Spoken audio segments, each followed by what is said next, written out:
Namaste. Good evening. Welcome all to our third live session. Today, we will be trying a new approach to this Q&A series. We have questions today asked by various followers aimed at the larger social life of us all. We request all spiritual, religious questions to be kept for the religious discourses and seminars. Thank you. Priyatman, Suswagatam, good evening. It's a wonderful experience that I am going through, where personal interaction I'm seeing through WhatsApp, emails, Facebook, as well as Twitter. The two sessions that we've had so far, although they were basically for us to understand how to communicate with each other and to come up with something which is a constructive, something which we can use in our daily life rather than having something which is abstract.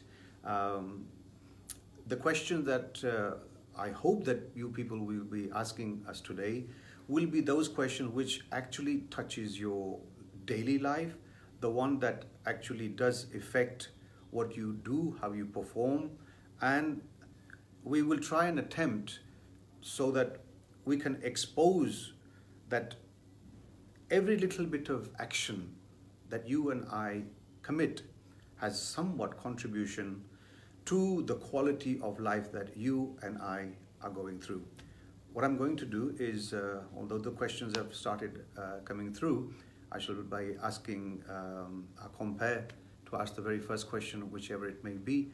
And let's hope, I'm hoping this is an informal thing rather than a formal thing, so that it doesn't have to be anything serious, it doesn't have to be something heavy, it doesn't have to be seriously intellectually. But what we do want is a constructive questions. We want constructive thoughts which emanate from you, and therefore it will give me just as enthusiasm within myself to come up with the right answers, hopefully. So let's ask our compere to ask the first question that's come through today. Our first question is from Anand Pathakji from Muscat, Oman, and he asks, how widespread is the social effect of Bollywood and films in India generally? What is its role, and subsequently, what are its responsibilities? I think the person was Anand, if I can remember. And what I've understood from the question is television and films, whether they're produced in this country or outside this country, have a tremendous effect on our daily life. We imitate, we get inspired, and therefore there is an incumbent responsibility by the actors, by the producers, and the directors. We've seen over the years, well, I personally have, that there was a time when the whole family used to go and watch a movie. It was something to look forward to once a week or once a month. And I find it that it's not that simple nowadays, where the whole family, from a little child to a grand person, sitting in one place and going through a movie altogether. The lack of creativity, I would say, the lack of storyline, music, we find that aping the West music doesn't always give us the result that we require. The creativity in poetry. There used to be a time, even I can remember when I was a young boy, that the movies and the songs that came through, they gave us some sort of message. I would personally ask those people in the industry who benefit and profit from its audience, namely you and myself, that you not only have a social but a moral duty towards the people who've made you who you are. Unfortunately, what has happened over the years, and I've mentioned this from my podium many a time, is that the youngster that's coming up nowadays, especially under the 25 groups, the core issue I find with these youngsters is that they are having to learn manners etiquette from something that doesn't exist. They do not see this. And therefore, it would be my appeal to those people who produce this material, which is a television or the film, is if in 2-hour films or whatever that you have made, can you not spend 15 seconds, 30 seconds having something or acted by an actress or a popular actor which would trickle down into the society? I'll give you a very simple example which is coming through to me whilst I'm talking to you. Is, you know, the Indian government has spent crores and crores of rupees with this campaign called Swachh Bharat campaign. I'm sure you're all aware of that. You've probably partaken in that. And they spend crores of rupees. Now, all we need is 15 seconds, 20 seconds, where, let's say, for instance, the actor and actresses, they're both in a car, they're having a chat and whatever it may be, and all of a sudden the actor, let's say, eats a banana, he throws the peel out of the window, and what you need to do is the actress, or popular actress, would seem displeased, come out of the car, pick up the peel, put it in the bag, and say to the actor, when we go home, I'm going to bin this. Now, it may seem not so important, it may not generate tremendous amount of money for the makers, but the message which will go through to the millions and millions of youngsters that are growing up. You've been in public transport, whether it's metros or buses or whatever it may be. In Indian society, we find that it's common for a man to sit on a seat while a woman is standing. Can we not have a scene of 15 seconds where a beautiful looking young actress is standing up and the hero is sitting down, he gives up his seat, the young actress sits down, she smiles at him and says, well, you know, I like the way you are and you've behaved and you've done well, or what is the word, dil de diya sort of thing. That impact on the youngsters in mannerism and etiquette would be so profound, and 15-20 seconds of your 2 hours of monotonous blabbering will do wonders for the people who actually pay to see this sort of thing. So yes, there is a moral and social duty from the film industry and the television industry. Thank you for that answer. The next question that we have is from Deepak PatelJi, who's from Tampa, Florida. And he asks, we see promising politicians take to corruption and immoral acts. Why? There is, if I can remember my scriptures, is that those who are for of the one thing can fall foul of their destination. The first one is money. The second is the youth. The third is power, which may be a seat. And basically, dullness, dumb-witted, in German language we call it Dummkopf. Now, falling in one of those categories will lead you to your doom. If you have four together, which unfortunately the politicians nowadays do have them in India, is there any doubt that these will not fall foul of the destinations? It does not really matter whether you are highly educated. It does not matter whether our ministers are from wealthy background. They've worked amongst foreigners. They have wonderful clout. They have wonderful connections. In fact, all these things are very difficult. I've mentioned in my podium many a time that paisa, pratishta, panditya, or padvi. These are the 4 P's. Not difficult to gain, but they are difficult to digest. And you find that although in the beginning, I'm not saying that they're all corrupt. I'm saying that when they enter into politics, I'm sure they have excellent notions. But somehow the environment, the modern day, which is called the Kutniti, the Sanak Sajjad type of Kutnitis, it sucks them into doing things which they should not be doing.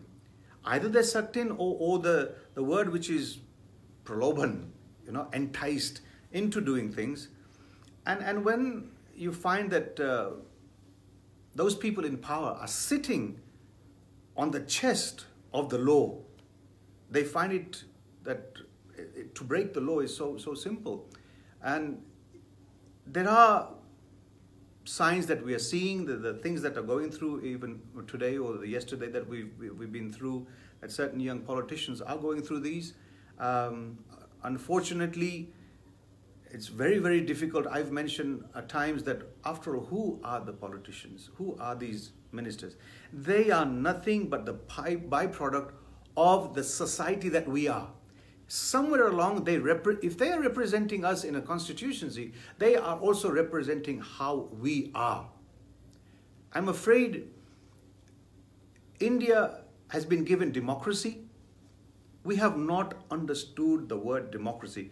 Democracy is for those people who are politically aware, who are educated enough to know what is right and what is wrong. For those people who get sold out for 2 samosas and a bottle of Coke, these people are not called citizens, they are called praja.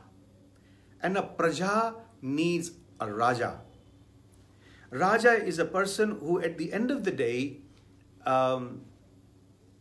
is one authoritarian person. And you've heard maybe in Ramayans that Dhol, Gawar, Shudra, Pashunari, Esabat, Taran. Taran means not just punishing them, but yes, there has to be some kind of fear inculcated into the society where law is above the others.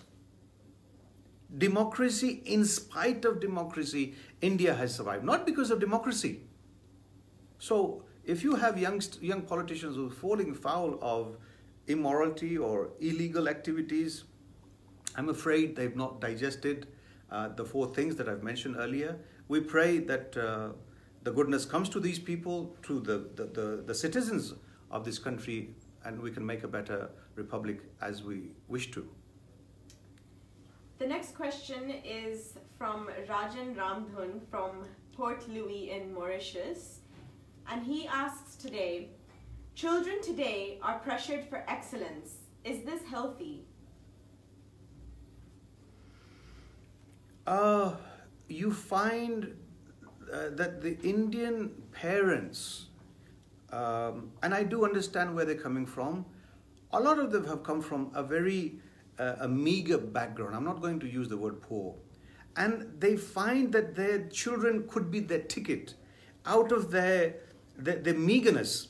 And what they're doing is basically preparing a child somehow that it can go out into the competitive world, and somehow where the jobs are minuscule, that they can be able to find a job or venture out into some kind of business and hopefully bring them out of that poverty that they've seen.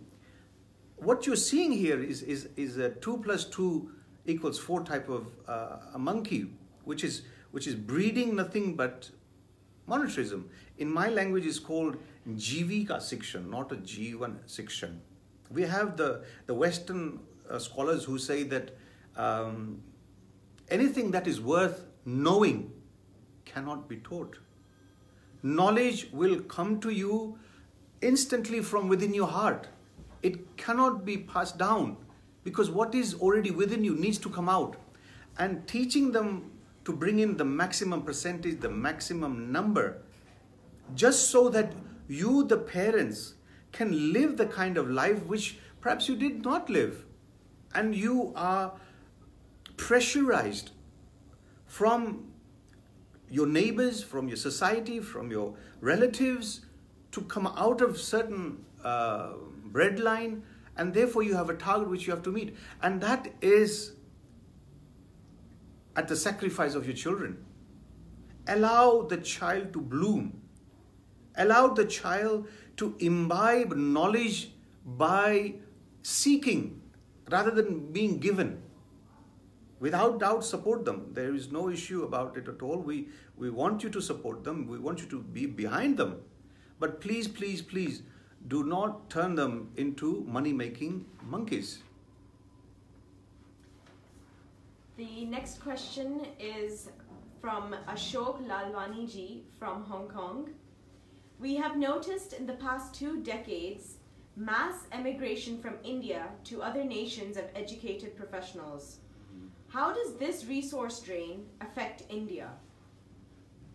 Well, first of all, I'm very proud that India is able to produce intellectuals, academically and otherwise. And as an individual, I'm also proud that the people who are educated in this country are being accepted and are being wanted in other parts of the world, and they are appreciated. Where the brain drain, the question is, it's unfortunate that we export the brain, and in turn we're importing dumb people. Now, there are many reasons why these youngsters are going out. One, a person who is uneducated, one, it needs to be appreciated. Are we appreciating those people that we've educated? Are we rewarding them for the amount of effort they've taken in educating themselves? Thirdly, have we provided the infrastructure? What is an educated person going to do when for one job there are 450 applications? The competitiveness is in itself degenerates the mind and then says, I don't want to be here. You cannot blame a youngster going out and making a betterment of his life. So the onus is on the Indian society to provide, one, the infrastructure, provide the employment, and most of all, it's not always money which is the remuneration. What can be remuneration is appreciate. Do we appreciate our doctors? Do we appreciate our scientists, our engineers? Sometimes, just saying thank you and you've done something well, that in itself can be self-rewarding. I'm afraid Indian societies, as such, I'm afraid we lack certain manners in this way. We do not appreciate. I mean, do we appreciate the simple person who cooks in the house, and do we say, thank you, you've made a wonderful meal today? I find that these things don't happen in our society. What do you expect for these people to do? So the onus is on us as a country, as a whole, as a society, to provide for these intellects, which, as again, we are proud that India is a maximum producer of these sort of things. But let's also appreciate our intellects. The final question for this evening is by Adhiraj Mehra, who is from Delhi. And he asks this evening, what is your take on New Age yogis and mystics? Sorry, did you say yogi and mystics? Yogis and mystics, yes. They are contradictory. What is mystical about yoga? There's nothing mystical about yoga whatsoever. Yoga in itself is standing on its own feet. If there's anything mystic about it, it's man-created, man-styled. And as far as yoga is concerned, a competent guru, whether it be Ashtanga Yoga or otherwise, is in itself is a guide. We have in the Ved the wonderful words which say Samayam Bhranti Bhanjanam. So Bhranti means is a seeker on this path.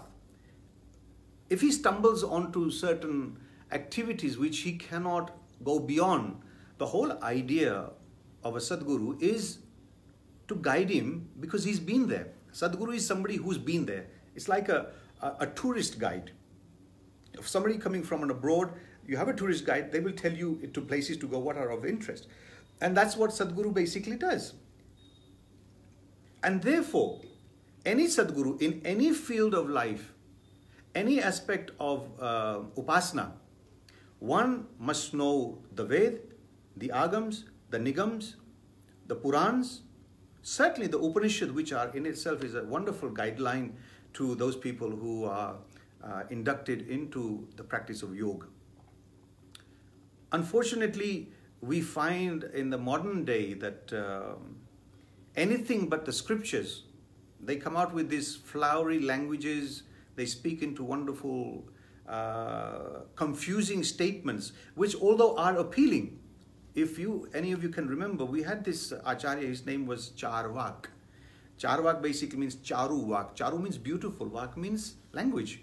He was very convincing, and he spoke certain things which ultimately led its followers into a downfall. But the fact that he spoke flowery language and he came out with wonderful sentences, he was very convincing, and that's why his name became Charvak. And unfortunately, we have people who muddle things up, speak those languages and those words which the seeker wants to hear, basically. And all you're doing is you're misguiding them. The definition of Sadguru in the scriptures is very clearly defined. If one is not well versed in the Prasthana Traya, that's Smart, Upasana, and Darshan, it automatically counts him out as a Sadguru. It is not right to come out with your personal opinions.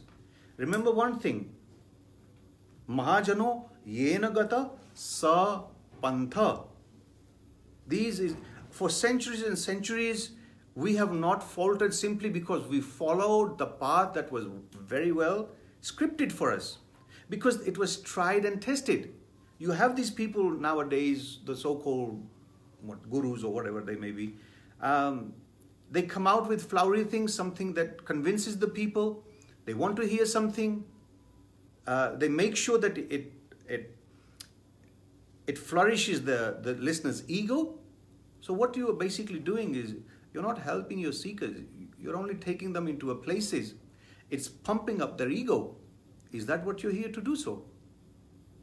Lobhi guru, lalchi chela, dono ka narak mein thelam thela. Let us not forget that. These are the adepts who have given us this. They've been through this path and they knew. So be very, very careful. Unless he's well versed in the scriptures mentioned by our forefathers, it's very dangerous, and it's so easy to fall in the pitfalls of these wonderfully flowery languages. So all I can say is be careful how you go.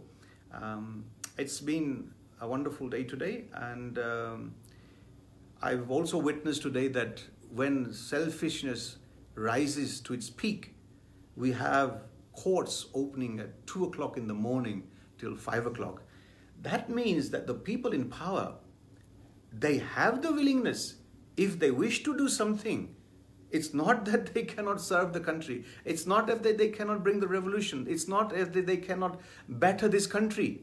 But when it comes to themselves and their self-interest, they will open up the court at 2 o'clock in the morning and until 5 o'clock in the morning. That means that these people can do. The question is whether their personal interest is being served or not. I hope what has happened today, we will all learn from there, and hope that Paramatma, God, gives all us wisdom so we know what right decision to make.